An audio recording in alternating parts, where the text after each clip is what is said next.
High alert जारी किया गया है। खुफिया इनपुट्स के बाद इस सुरक्षा को कड़ा कर दिया गया है। संवेदनशील जगहों पर भी सुरक्षा बढ़ाई गई है।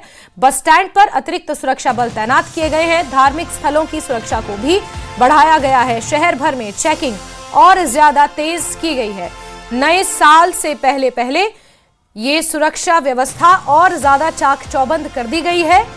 जो खुफिया इनपुट्स मिले हैं, इंटेल मिले हैं, उसके आधार पर जम्मू खित्ते को दहलाने की साजिश सीमा पार से आए घुसपैठ और सीमा पार बैठे आतंक के आकाओं द्वारा रची जा रही है। ऐसे में सुरक्षा को बढ़ाया गया है। जम्मू में जगह जगह नाकों को और ज्यादा स्ट्रेंथन किया जा रहा है, चेकिंग की जा रही है। और सीधे रुख करते हैं राजन वैद का, जम्मू से जुड़ चुके हैं हमारे साथ। राजन, जाहिर तौर पर कुछ इंटेल मिले हैं, उसके बाद ही जम्मू खित्ते में जिस तरह से सुरक्षा को बढ़ाया गया है, इंटरनेशनल बॉर्डर से लेकर एलओसी तक चप्पे चप्पे पर जवान तैनात हैं, तमाम जांच एजेंसियां लगी हुई हैं और यहां तक कि जम्मू शहर और जितने भी जम्मू खित्ते में शहर पड़ते हैं वहां पर भी नाके लगाकर तलाशी तेज की गई है।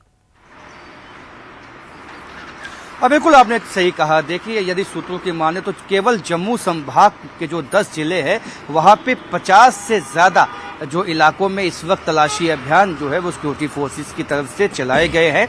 और इसके पीछे वजह यही है कि जिस तरह का इंटेलिजेंस इनपुट जो है वो सिक्योरिटी फोर्सेस के पास पहुंचा है, उसके मुताबिक जो आतंकवादी हैं वो इस वक्त अभी भी पीओके और अक्रॉस द बॉर्डर जो सियालकोट का इलाका है वहां पे जो है कई ऐसे आतंकी लॉन्चिंग पैड्स हैं जिनको पहले तबाह कर दिया गया था इंडियन जो हमारी बीएसएफ की तरफ से, लेकिन अब वापस जो है उनको रीबिल्ड किया गया है, रीएक्टिवेट किया गया है। और ट्रेन जैश ए मोहम्मद एलईटी के जो आतंकवादी हैं उन कैंप्स में मौजूद हैं इस वक्त, जिनकी मूवमेंट को भी जो है वो हमारी जो जांच सिक्योरिटी एजेंसीज हैं वो ट्रैक कर रही हैं। और जिसके मुताबिक कहीं ना कहीं छटपटाहट जो है इस वक्त आईएसआई और पाकिस्तान में इस बात की है कि कहीं ना कहीं जम्मू कश्मीर में जो है एक तरह से विकास को गति देने की जब भी बात होती है तो पाकिस्तान की तरफ से ये कोशिश होती है कि किसी बड़ी आतंकवादी घटना को अंजाम दे दिया जाए जिससे कि जो यहाँ पे विकास की पटरी है वो डिरेल हो जाए। बहरहाल मैं आपको बता दूं कि चाहे वो कठुआ का इलाका है, चाहे सांबा का है,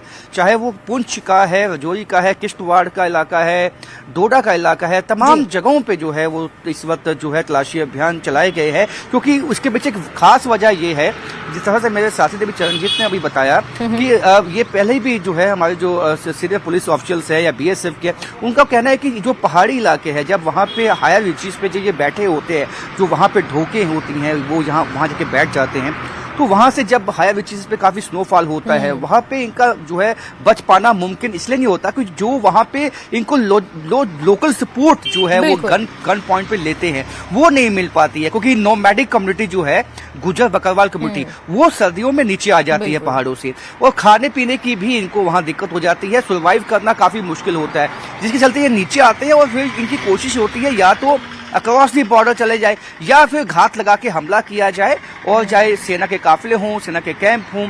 तो इस तरह के इनपुट्स जो है वो आ रहे हैं और लोकल लोग जो हैं, अब सेना को पहले भी सपोर्ट था, अब वो सपोर्ट पिछले कुछ महीनों में बढ़ा है। बिल्कुल राजन, और सेना और आम जनता के बीच जो काम किया है उसमें ये मेंशन करना जरूरी है, जम्मू कश्मीर पुलिस ने खास तौर पर एक महत्वपूर्ण भूमिका अदा की है। लोगों के साथ जो करीबियां उन्होंने स्थापित की हैं, फिर एक ब्रिज का काम किया है सेना और आम जनता के बीच।